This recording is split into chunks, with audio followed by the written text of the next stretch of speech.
This support video indicates how to record general ledger journal type entries in our accounting templates. So the general ledger journal type entries relate to our basic service-based and trade-based accounting templates. So what we're basically covering is just to show you how to enter a general ledger journal type entry. So we've got an example here, which is actually consists of 3 journal entries. So you can see the first journal for depreciation, and then there's a journal for amortization and a declared dividend, all at this example year-end period. So if we look at the depreciation journal, your document date and your payment date for your journal entry should be the same.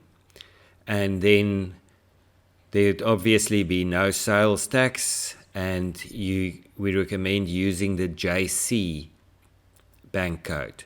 This bank code has been created especially for general ledger journal type entries and to control and check that they've been entered correctly.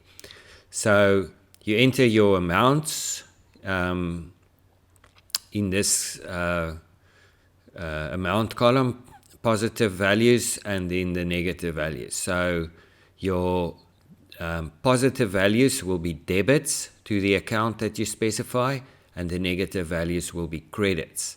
And we recommend entering your journals on the expenses sheet.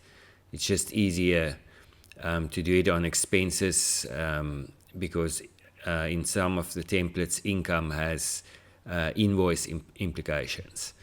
So, and then you select your account to which you're allocating your journal entries.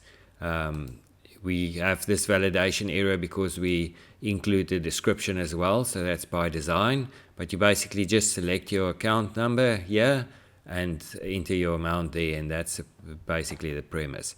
Then your total of your journal should be null, as it is in this case, and also in that case, and also in that case. And then once you've entered your journals, what's important is that the amounts offset each other, and that this bank code that we've created for journals is always 0. So the balance of the JC bank must be 0.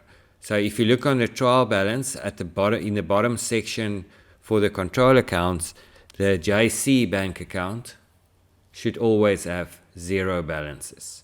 You can also check the balance sheet.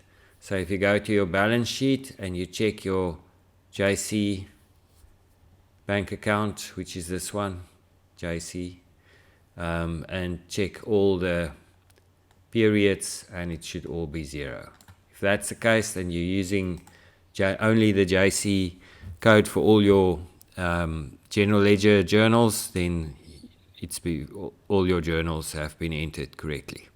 And that's basically it. So that's how you enter journal entries in our accounting templates.